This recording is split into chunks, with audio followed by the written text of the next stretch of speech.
سلام كبرات تغتاتلتي ኣብ ልዕሊ ደደቢት ሚድያ ተጀሚሩ ዘሎ ናይ ሪፖርት ንጥፈታት ተጠናኺሩ ቅፅል ኣለዎ። እዚ ሚድያ እዚ ደደቢት ሚድያ ካብ ሳተላይት ደደቢት ዩቲዩብ እውን ካብ ዩቲዩብ ንክወርድ ሪፖርት ናይ ምግባር ካምፔይን ኣጠናኺርኩም ቀፅሉ። ካልኦት እውን እዚ ካምፔይን እዚ ክሕወስዎ ፃውዒት ትገበሩ።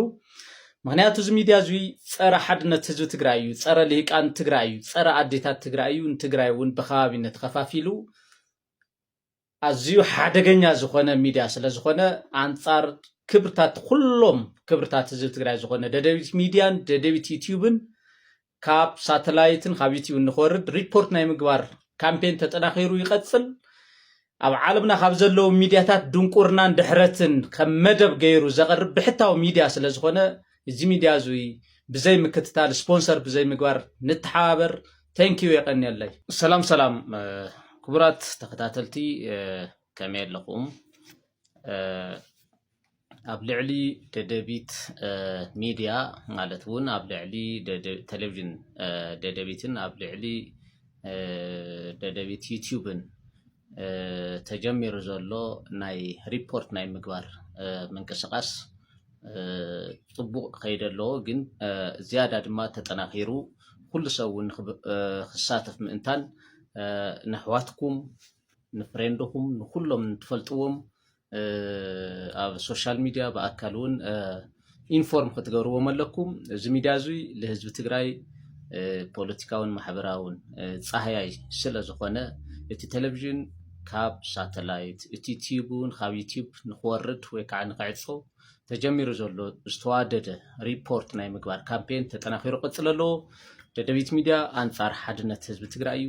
ንህዝቢ ትግራይ ብከባቢነት እናኸፋፈለ ሳንቲም ዘኣራሪ ሕማቅ መርኣያ ሚድያ እዩ። ደደቢት ሚድያ አንፃር ወይ ከዓ ፀረ ኣዴታት ክብርታት ኣዴታት ትግራይ እዩ። ደደቢት ሚድያ ፀረ ልሂቃን ተጋሩ እዩ።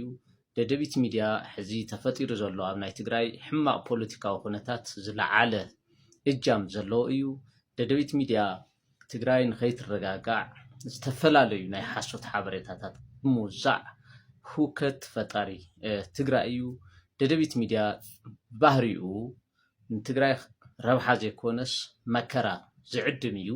እቲ ሚድያ ብፕሮፌሽናልስ ወይ ከዓ ናይ ሚድያ ሰባት ስለ ዘይበራሕ ኣብ ትግራይ ካብ ዘለዎ ረብሓ ዝያዳ ኣብ ትግራይ ዘለዎ ጉድኣት ይበልፅ ስለ ዘሎ ቴሌቪዥን ደደቢት ሚድያ ካብ ሳተላይት ንክወርድ ከምኡ እውን ዩቲዩብ ደደቢት ሚድያ ካብ ዩቲዩብ ንክወርድ ተጀሚሩ ዘሎ ስሙር ካምፔን ዝያዳ ተጠናኺሩን ካልኦት እውን ንክሳተፉን ፃውዒት ንክትገብሩ እየ ብዚ መፅእ ዘለኹ። ዛጊድ ዘሎ ፕሮግረስ ፅቡቅ እዩ።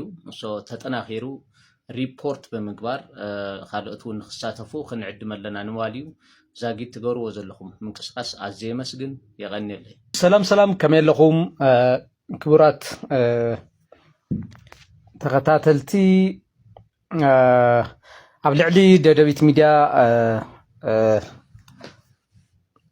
ሪፖርት ንክግበር ዝግበር ዘሎ ፃዕሪ ኣዝዩ ዘደንቕ እዩ፣ ክቅፅል ይግብኦ። እዚ ሚድያ እዚ ንክብርታት ህዝቢ ትግራይ እናጠሓሓሰ ሕማቅ ባህልታት ንህዝቢ ትግራይ እናለማመደን እናተኣታተወን ዝርከብ ሚድያ እዩ።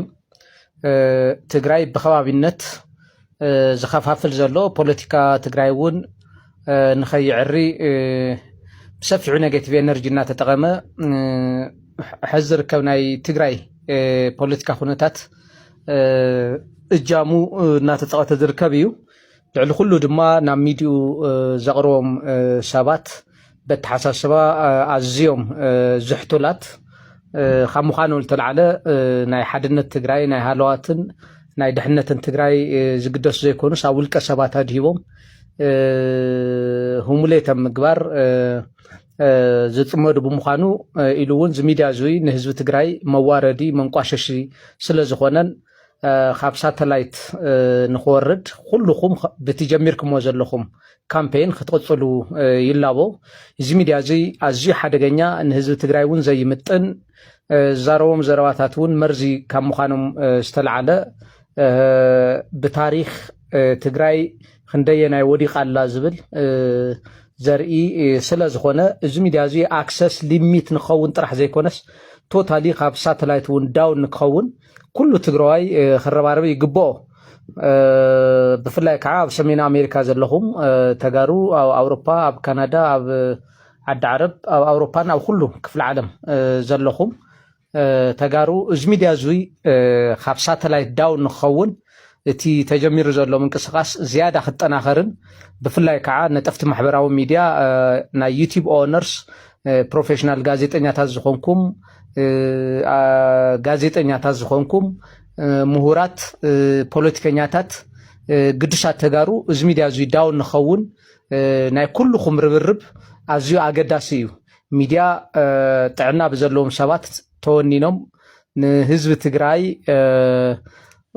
ወይ ከምህሩ ኣለዎም ወይ ጽቡቕ ነገር ኢንተርቴይን ክገብሩ ኣለዎም ወይ ከዓ ናይ ጽጹ ምንጭ ሓበሬታ ኮይኖም ንኽቕፅሉ ተኮይኖም ሚድያታት ብሰብ ሞያ ሚድያ ንኽውነኑን ናይ ትግራይ ሓድነት ናይ ትግራይ ክብርታት ዝዕቅቡ ኮይኖም ንኸገልግሉን ምእንታን እቲ ሕዚ ትገብርዎ ዘለኹም ኣብ ልዕሊ ደደቢት ሚድያ ናይ ሪፖርት ካምፔይን ኣዝዩ መምሃርን ሚድያታት እውን ስርዓት ገይረን ንኸዳን ዘኽእል ስለ ዝኾነ ኩልኻ ትግራዋይ በቲ ተጀሚሩ ዘሎ ናይ ሪፖርቲንግ ናይዚ ሚድያ እዚ ክትቅፅል ኣለካ ከይረብረብካ ማለት እዩ ክሳብ ሕዚ ትገብርዎ ዘለኹም ፃዕሪ ኣዝየ የመስግነኩም